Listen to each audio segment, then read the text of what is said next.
to the Nigerian justice system and to the head of judiciary in Nigeria. Okay? We want to remind you one thing. Today you are sitting in judgment, and we pray and hope that you judge right, that you deliver justice to the people. The House of Justice deliver justice to the common man. That is their hope of the hope of the common man. That's what we expect you to do. That is how you redeem yourself. If you're going to allow judges in Nigeria to convict people, to shut them down, to try them based on no law, Mazi Nnamdi Kanu has said repeatedly, show me the law. Nobody can show him the law that he violated.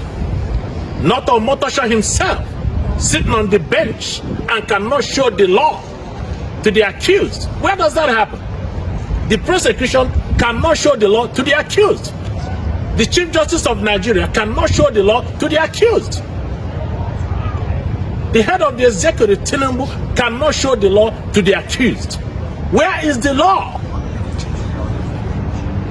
You must be reminded that those judges that sat in judgment and incinerated 6 million Jews, they did not go free. Justice caught up with them. So if you are going to dispense injustice, at some point you are going to face justice, and there will not be any escape. Be reminded. A colleague from DRL as well, since they publish reports on this that cover some of these issues. Sure. So you'll see in our human rights reports where we call out human rights violations across countries around the world. In terms of Nigeria's curriculum in particular, I don't have that information right in front of me, but we're happy to report back to you on the committee. Sure. No, that's fine. I appreciate you both, and thank you again, Mr. Chairman, for having this hearing. Thank you for your questions and comments.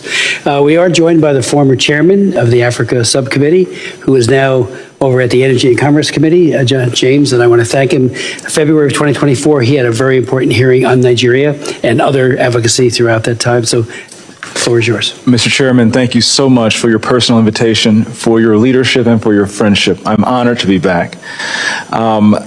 Psalms 96:14 asks, "Who will rise up for me against the wicked? Who will take a stand for me against evildoers?" Nigeria is facing one of the gravest religious freedom crises in the world. As the former chairman of the House Foreign Affairs Committee on Africa, I have visited and have seen firsthand the direness of the conditions in what is now the deadliest place on earth to be a Christian. They are targeted, displaced, and killed simply for their faith. The ancient plea, "Is there no help for the widow's son?" still echoes today. Since 2019, nearly 17,000 Christians have been killed. In the first 7 months of this year alone, hundreds more were murdered. On June 13th, during the Yellowater massacre, more than 280 Christians were slaughtered in a single day. These are not isolated tragedies, but a sustained pattern of religiously motivated violence, often ignored or even enabled by the Nigerian government.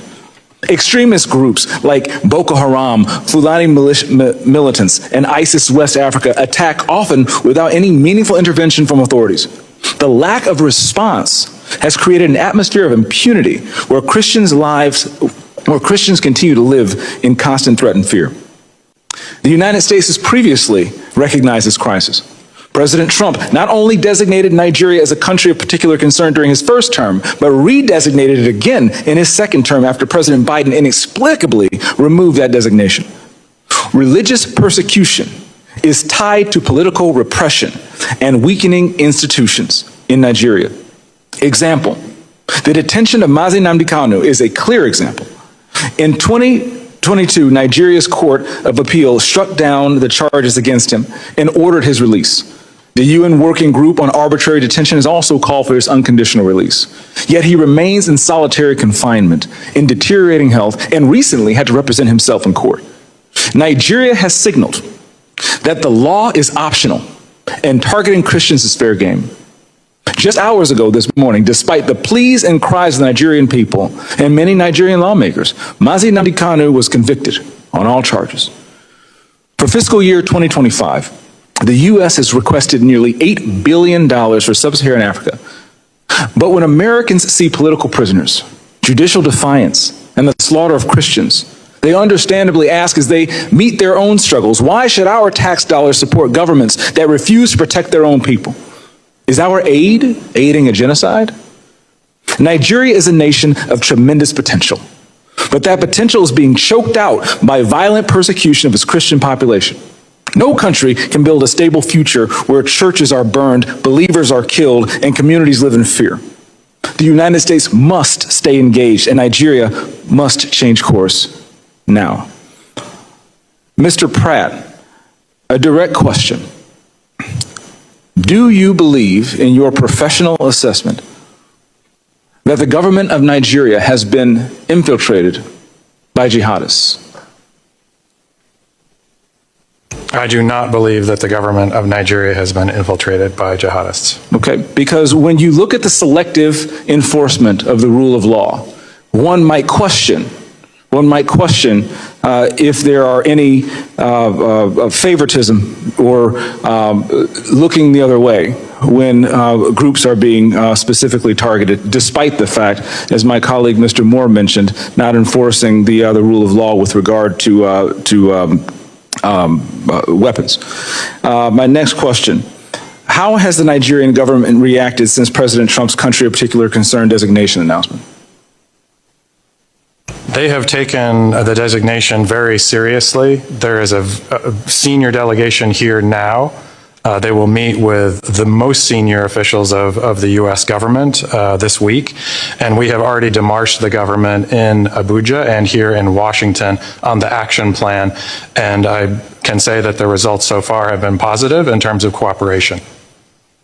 The Nigerian government needs to do more to address this issue themselves, but what measures are being taken to assist Nigeria to increase its focus on persecution, particularly in the Middle Belt?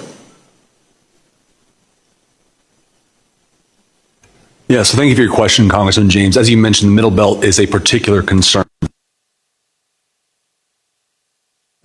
That's where Christians, you mentioned Yelwada, where 250 or 280 Christians were killed, massacred.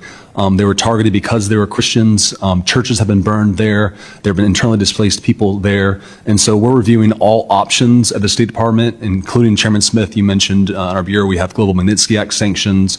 We have other tools at our disposal as well to make sure that Nigeria, the Nigerian government gets the message that we are serious about the persecution of Christians and other communities as well, but particularly Christians right now who are suffering disproportionately in the Middle Belt. Thank you for your answer, Mr. Chairman. Thank you for having me again. God bless you, and good luck. I'm here for you. Thank you so very much, Chairman James, and thank you again for your great service. I'd like to, between the ranking member and I, we're both going to ask one more question and then go to our next panel. I would like to yield mine to my good friend, Mr. Huizenga, who asked a very serious question about the IDPs in Benue, and if there's any answer that you